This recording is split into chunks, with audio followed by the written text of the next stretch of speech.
Hey, I'm Reggie Ponder, the Real Critic, and this is the Real Critic Roundtable, where Black critics come to discuss, debate, and have some fun. Sometimes you might hear me say African American or Black, but today I'm Black. I'm just claiming Black today. So there's a lot going on in the industry, a lot going on in the world. So I'm just going to say Black critics come together to discuss, and we got our people back. So as usual, got my boy Sean Edwards here. Sean, I've been seeing you've been doing a number of interviews talking about, hey, I'm staying off of so 11. I'm like, Sean, what time is it? I know. 11 a.m. What time is it, Sean? This is me, coffee. Sean went the whole day. Sean is like Oscar weekend. It's Oscar weekend. Oh. This is where you make. This is where you make. I'm doing my LeBron James. This is where you make your money. It's Oscar weekend. And my boy Dion's sending the jet. We partying Sunday night in LA. Look. So he getting ready. He getting ready. Ready, baby. We gonna keep it moving. We gonna keep it moving. Obviously, we got my girl Katya Woods in the house. Katya, I know you are busy. We talking about it's the Oscars. You, girl, covering the Oscars. So hey, are you ready? Yeah, I am. I just have to fix a couple of things in my background, but it should be fun. It's going to be a crowded room, but I always find my way. All right. Well. Congratulations. Looking forward to what comes out of that. And then, so you coming out to LA too? Ooh, no.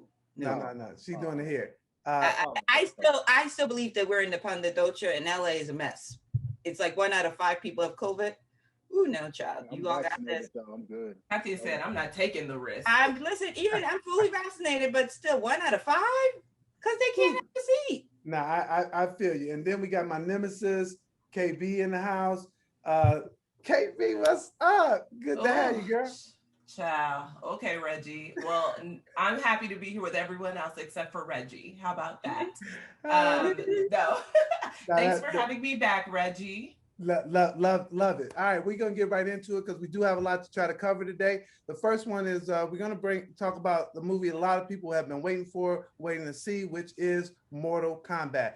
Katya, tell us what this one's about and tell us what you think about it. Dun dun dun dun dun dun. I had to do it, sorry. Mortal Kombat is based off the video game, where you choose your fighter and you choose them based upon their skill, and then they fight each other. And the fun thing about that game always was when they were kicking, they had to jump, you would jump. Anyways, moving on. This is the 2021 version because there was a 1995 film, but this is new. And what this film did different, it's basically still, it's the fable. It's these two contingents, good versus evil, and they have to have champion fighters in order to compete. And then whoever wins that realm gets to rule. But this version, 2021, is different because they introduced a new character, Cole, that wasn't in the original. And I don't think the character was in the game. It's been a long time since I played the game, so forgive me. So that's basically the basis of the movie. I enjoyed it, because I didn't come for a plot. I came for the martial arts. I understand what people are looking for a plot and this deep story and all this other stuff. I was like, I don't care. That's not necessary. I was here for the martial arts. I was here for the fighting. I am happy for Louis Tran. Louis Tran has been out here for a minute. He has a background for it. He's a mixed martial arts. That's his real deal. He's not out here pretending.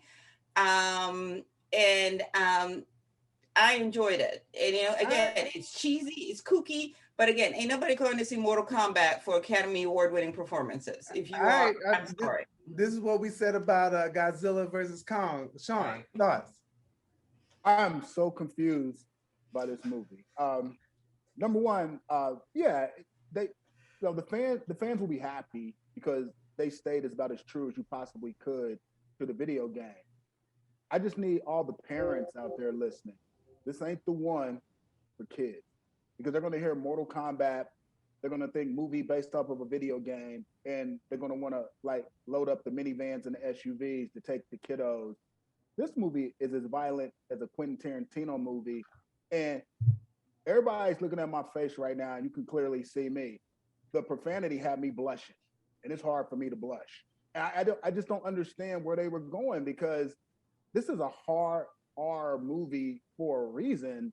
And I just think they just limited their audience by making it so violent. I know the fanboys and fangirls wanted it to stay true like that, but you know, fanboys and fangirls can't make a movie a hit, and this just ain't the one where you can take your kids to. I will say this: the first 20 minutes had me shook, because the first 20 minutes of this movie were fantastic. It was almost on another level, and then it got dumb. Wow. KB, thoughts? Listen, I was one of the fans of the game growing up, so I played it a ton. I saw the 1995 film. I came into this with the expectations that it was going to have the same level of violence as the game, because the games were pretty violent, like growing up. They were not, for children really then, so I'm not entirely sure why I was playing it, but oh well. And so it was super violent growing up, and that's exactly what you get here. So I feel like Katya in the sense that I don't know who these people are and what they were expecting. My expectations were the same expectations I had for Godzilla versus Kong, which is to go in there and have a great time with something that is clearly outrageous. And that's exactly what they gave me. So yes, shout out to Louis Tan. He's been working his whole life towards this. He comes from that background, as Katya mentioned. He comes from a family of people with that background as well. So this was the perfect role for him. But like, I didn't care about, Cole's family, to be honest. I mean, if I'm being honest in this, I didn't care about Cole's family at all.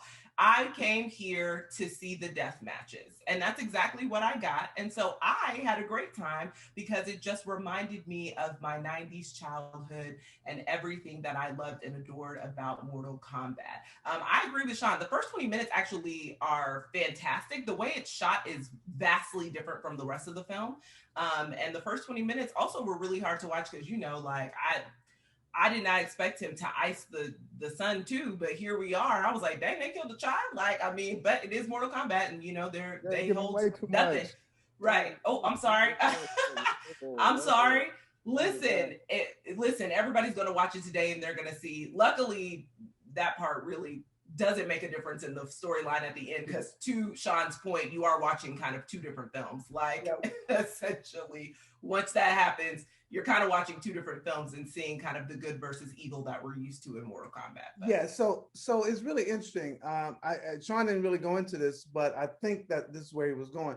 For me, when I watched this, is that I thought about the whole Godzilla versus Kong piece.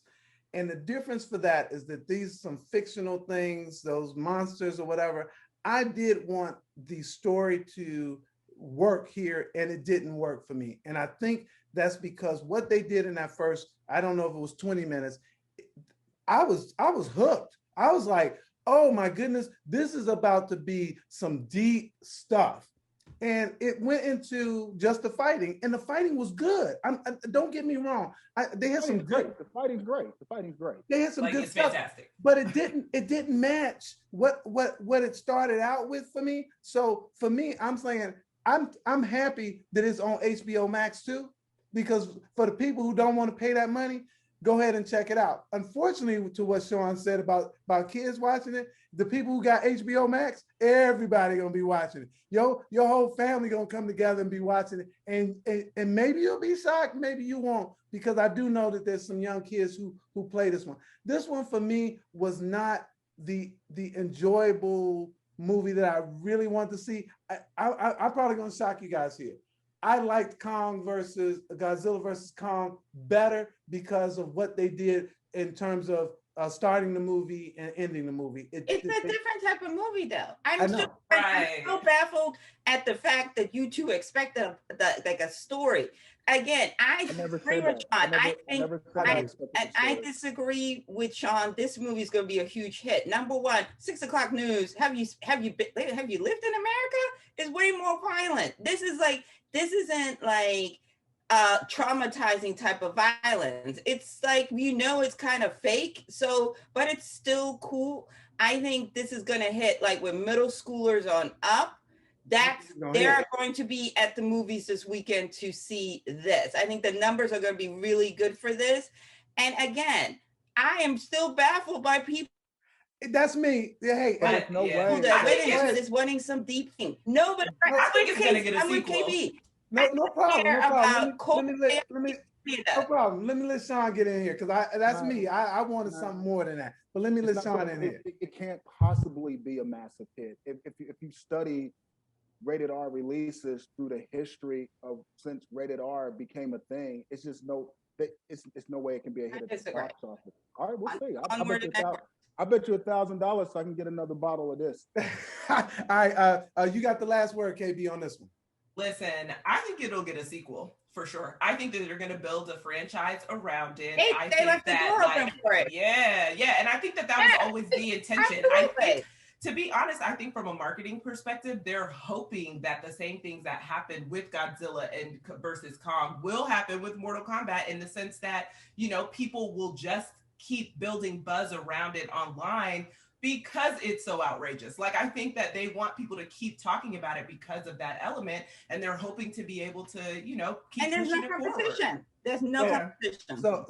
But its outrageousness is going to push more people to move it toward HBO Max and not the box, because that's what I think. The R rating is the R rating is a deterrent. Like, it can't possibly do the same numbers as Godzilla versus Kong. It's just it doesn't work like that. I think it's going to be that more people are going to watch it with HBO Max, but that's neither here nor there. So for me, it's a mild watch it definitely for the fighting. It's mild for me. I'm sorry, KB, for you. No, it's a watch it for me because I had a great time. Like, I was like, but I went in there with the expectations, knowing that, like, this background, this storyline, probably not going to get it, especially in this first film. Like, I feel like if they're going to expand on storyline, it will probably come in a sequel. But right now, this is just an origin story in a sense, and it gave me all of the action and the fighting that I wanted. No problem, Katya. Absolutely, the fighting is top notch. Who cares about all that other stuff? Right. Man, I had a good time. Go for it. No problem, Sean. Don't watch. I mean, if you're going to push for a hard R movie that's sort of like this, full of fighting and cool styles, just go and watch Kill Bill 1 and 2. All right, well, that's it on that. Let's move on. Move on to our next film. We got 2 watches on that, and a mild and a don't. So there you go. I love this, man. I love talking about this stuff. All right, so.